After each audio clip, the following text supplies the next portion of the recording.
उमर साहब बीजेपी के 6 साल मंत्री। अरे कम से कम कैसे ये बोलते हैं सब लोग। मैं अगर रहा होता तो मैं बुरके में चलता, ये कफन फाड़ के चलते हैं। खुद बीजेपी के साथ 6-6, 7-7 साल हुकूमत करते, उनके वोट से उल्टे चोर कोतवाल को डांटे। मैं एक मिसाल बताया था, इलेक्शन 2 किस्म के जेब कुतरे होते हैं। एक जेब कुतरा अनट्रेंड होता है, एक जेब कुतरा बड़ा ट्रेंड होता है। जो अनट्रेंड जेब कुतरा होता है बेवकूफ, वो जेब काटता है तो भागता, तो लोग पकड़ा जाता है। और जो ट्रेंड कौन होता है? जो बार बार जेब काटता है। वो जेब काटेगा इधर से, ऐसे रखेगा जेब में, ओ भागा भागा भागा, ताकि इस पर किसी को शक नहीं हो उसके पीछे। ये है वो लोग। हम गूंगे बहरे एमपी नहीं भेजना चाहते हैं। जैसे हमने पिछली दफ़ा जब हमारी स्टेट ली गई, स्टेट को डाउनग्रेड किया गया, 370 को ख़त्म किया गया, 35A को ख़त्म किया गया, तो लोकसभा में कुछ हमारे एमपीज़ थे, उन्होंने उफ तक नहीं किया, खड़े तक नहीं हुआ, प्रोटेस्ट तक नहीं किया, वॉकआउट तक नहीं किया। उसमें तो एनर्जी नहीं लगती थी। लेकिन हमने 4 घंटे तो ज़मीन पे धरना दिया। और हिंदुस्तान के रिकॉर्ड में किसी भी लीडर अपोजिशन में लोकसभा या राज्यसभा ने 4 घंटे वो ज़मीन पे किसी बिल के खिलाफ बैठा हो, और उसके बाद 1.5 घंटा तकरीर भी की। लेकिन बाकी जो चुने गए थे लोकसभा में, जो वाकई लोगों की आवाज़ होते हैं, वो तो चुप बैठे। अब आज कहेंगे इलेक्शन में 370 भी दे दो, स्टेट भी दे दो। अरे लेकिन जिसके लिए चुने गए थे, जहां घर आग लग रही थी, वहां तो मिट्टी तुमने डाली नहीं, वहां तो तुम तमाशा देखते रहे, इसको जलने दो। और आज जलने के बाद कहते आप फायर ब्रिगेड लाओ। अरे उस वक्त तो तुम मिट्टी भी डालते, पानी की बाल्टी डालते, तो आग बुझ जाती। लेकिन आग बुझाने में कुछ कम नहीं की। तो मैं नहीं चाहता कि हमारे पार्लियामेंट में, लोकसभा में ऐसे गूंगे बहरे जाएं कि हमारी स्टेट जल रही हो, 370 ख़त्म किया जा रहा हो, स्टेट को डाउनग्रेड किया जा रहा हो, 35A को ख़त्म किया जा रहा हो, और हमारे एमपीज़ चुप बैठे। ऐसे एमपीज़ में नहीं चाहता हूँ, और न ऐसे एमपीज़ में हमारे परेशान। आज इलेक्शन अनाउंस होने के बाद और कैंपेन में हम पहली दफ़ा आ रहे हैं। हमारे साथ हमारे कैंडिडेट एडवोकेट सलीम परे साहब हैं, जो हाई कोर्ट के एडवोकेट हैं। उसके साथ साथ हमारी पार्टी के स्पोक्स पर्सन भी हैं, और ये इलेक्टेड DDC मेंबर, जो बहुत ही मशहूर टूरिस्ट प्लेस है वेरीनाग, डूरू वेरीनाग, वहाँ से हमारे उस कॉन्स्टिट्यूंसी से, विधानसभा कॉन्स्टिट्यूंसी से, एक कॉन्स्टिट्यूंसी में DDC के इलेक्टेड मेंबर हैं। रियाज साहब तो यहाँ के हमारे DDC मेंबर हैं। पिछली दफ़ा इन्होंने बहुत अच्छी मीटिंग की थी। हमारे मीडिया के चेयरमैन और जनरल सेक्रेटरी ऑर्गेनाइजेशन जो सबसे ज़्यादा महत्वपूर्ण होता है, उसके स्टेट जनरल सेक्रेटरी हैं। हमारे प्रोविंशियल प्रेसिडेंट ये भी एक्स कैबिनेट मिनिस्टर हैं, ये जुगल किशोर जी भी एक्स मिनिस्टर हैं, और हमारे प्रोविंशियल प्रेसिडेंट हैं फारूक साहब, हमारे पार्टी के बहुत जनरल सेक्रेटरी हैं जोन के, और एडवोकेट दूसरे, ये हमारे स्टेट के सेक्रेटरी हैं और वर्किंग कमेटी के मेंबर भी हैं, चौधरी मसूद साहब, और बहुत पुराने साथी हैं हमारे ज़माने के। और मीडिया के, हमारे प्रिंट मीडिया के इंचार्ज और सूबाई जनरल सेक्रेटरी भी हमारे चोपड़ा साहब, और बाकी आप सब। तो बहुत खुशी हुई। मेरे आने का प्रोग्राम हम दोनों का 10-12 दिन से चल रहा था, लेकिन इतनी बारिशें थी। कश्मीर में जब बारिश होती थी और पुंछ में बारिश होती थी, तो पीर पंचाल पे और मुगल रोड पे बर्फ़ गिरी होती थी, क्योंकि इतनी ऊंचाई पर जितने भी हमारे पहाड़ हैं जो बीच में आ जाते हैं हमारे कई कनेक्शन में, चाहे वो साधना का पहाड़ हो, जो हमारे 2 कॉन्स्टिट्यूंसी, एक कॉन्स्टिट्यूंसी को उधर बंद कर देता है बर्फ़ की वजह से, दूसरा हमारा सिंथन हो, और भी 4-5, लेकिन सबसे ऊंचा ये पहाड़ है 11,500। तो जिसकी वजह से हमने बहुत इंतज़ार किया ये रोड क्लियर हो जाए। काश इलेक्शन कमीशन ने पहले ये सोचा होता कि मई मिडल तक तो ये रोड खुलती नहीं है, तो पहले ही उनको छठे सातवें फेज़ में रखना चाहिए था इलेक्शन। तो यहाँ आने में 4 दिन लगे, अब जाने में भी 3-4 दिन लगेंगे, 2-3 रातें लगेंगी, बड़ा समय चला गया इसमें। मुझे पूरी उम्मीद है कि राजौरी पुंछ के ये पीर पंचाल के लोग मिले हैं ज्योग्राफी तौर पर साउथ कश्मीर से। अगर यहाँ ज़ोर से सीटी मारें तो साउथ कश्मीर वाले सुनेंगे, और साउथ कश्मीर वाले ज़रा ज़ोर से अजान पढ़ें तो यहाँ पुंछ वाले सुनेंगे, या गुरबानी पढ़ेंगे तो वहाँ सुनेंगे, या हमारे हिंदू भाई घंटी ज़ोर से बजाएंगे तो वहाँ सुनेंगे। इतनी दूरी पे हम हैं, एक दूसरे के काम आ सकते हैं। ठीक है, ये दूरियाँ और भी नज़दीकियों में बदल जाएगा जब यहाँ टनल बनेगा। उसके लिए हमने जद्दोजहद करनी है, आपने जद्दोजहद करनी है, हमारे जो प्रतिनिधि होंगे उनको उसके लिए लड़ाई करनी है, संघर्ष करना है। पुंछ हमारे लिए नया नहीं है, बहुत अरसे से स्टूडेंट लाइफ से मैं इसके सावजियान गगड़ियाँ के तमाम पहाड़ बीएसएफ के साथ घूमा हूँ और देखे हैं। बहुत तरक्की भी हुई है, अभी और बहुत काम करने की ज़रूरत है। मेरे वक्त में यहाँ हमने डिस्ट्रिक्ट हॉस्पिटल दिए, बहुत सब डिस्ट्रिक्ट हॉस्पिटल दिए, कैंसर इंस्टीट्यूट दिया। मैंने एमए एमएससी की क्लासें इसी डिग्री कॉलेज में शुरू की थी और यहाँ के लिए यूनिवर्सिटी भी मंजूर की थी। लेकिन मुझे अफसोस है कि जो मैंने कार्रवाई तब ज़मीन एक्वायर करने के लिए यूनिवर्सिटी से शुरू की थी, वो अभी 17 साल है। तो 17 साल के बाद इतनी हुकूमतें बदल गई, इतने चीफ मिनिस्टर बदल गए, गवर्नर बदल गए, चीफ मिनिस्टर भी 3 बदल गए, उमर साहब, मुफ्ती साहब, महबूबा जी, और गवर्नर 5-6 बदल गए। लेकिन किसी ने वो यूनिवर्सिटी की ज़मीन जो मैंने आइडेंटिफाई की थी, वो पिछला बुरुज से लेकर और यहाँ नीचे वाला सारा वो इलाका क्या है, चंडक वाला, चंडक के से इधर तक सारा वो यूनिवर्सिटी के लिए, और पैसा भी एयरमार्क तभी किया था।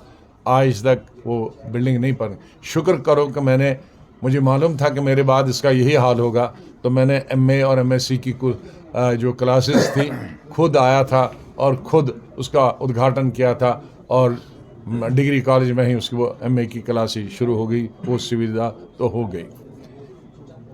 चकंदा बाग, जब बहुत जगह से कश्मीर से पीओ के साथ बिज़नेस करने के लिए जगहें खुली, तो मैं खुद यहाँ पुंछ आया था और हमने सिक्योरिटी फोर्सेस के साथ, आर्मी के साथ आया था और चकंदा बाग पहुँच गए और वहाँ हमने मुआयना किया।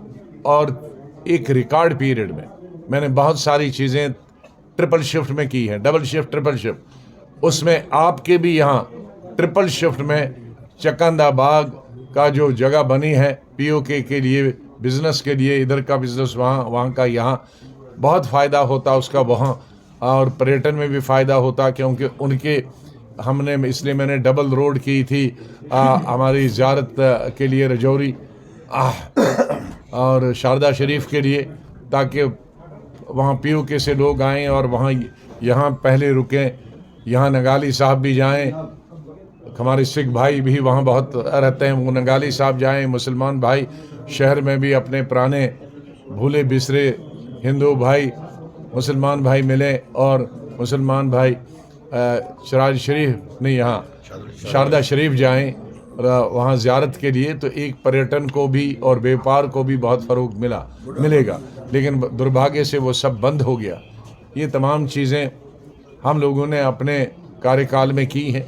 बच्चों के लिए रहबर तालीम, रहबर ज़राअत, रहबर खेल, इनको हमने नौकरी दी थी, बहुत सारी नौकरियां और रखी थी।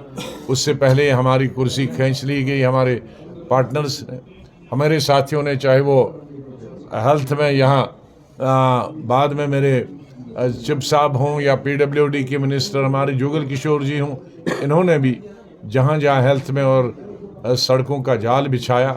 तो हम जो आज वोट मांगते हैं पार्लियामेंट में, हम एक एडवोकेट के लिए, एडवोकेट को मैं अपना 40 साल का पार्लियामेंट का तजुर्बा बताऊंगा, और जो भी मांगे यहाँ होंगी, यहाँ से भी आज सौभाग्य से, खुशकिस्मती में सभी लीडरों को जानता हूँ जो भी सत्ता में आए।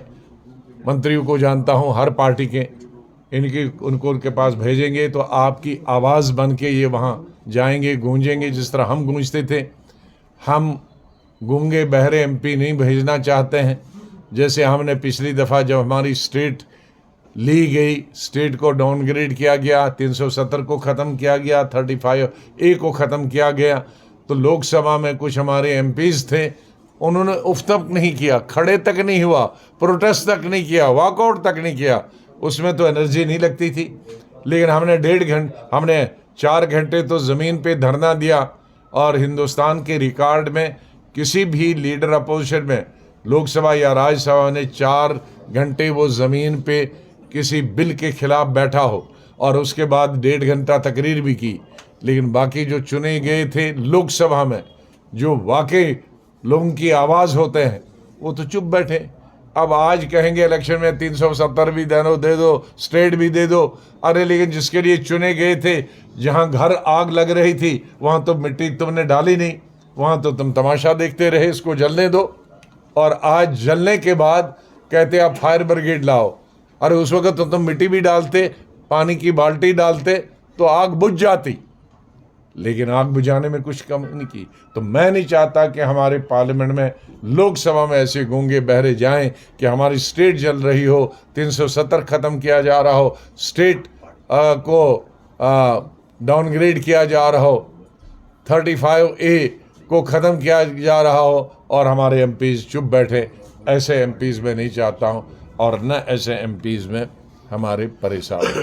और मैं ये कहूँगा, प्रधानमंत्री की लड़ाई बड़ी बड़ी पॉलिटिकल पार्टीज़ में होती है, इस NDA और दूसरा इंडिया।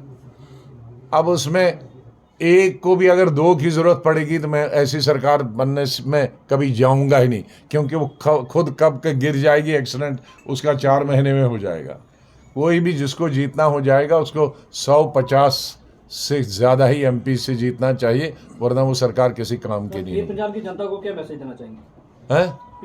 पीर पंजाल की जनता को चेंज लाइए सोच में, कास्टिज्म और धर्म पे, न धर्म पे वोट दें और न जातिवाद पे दें।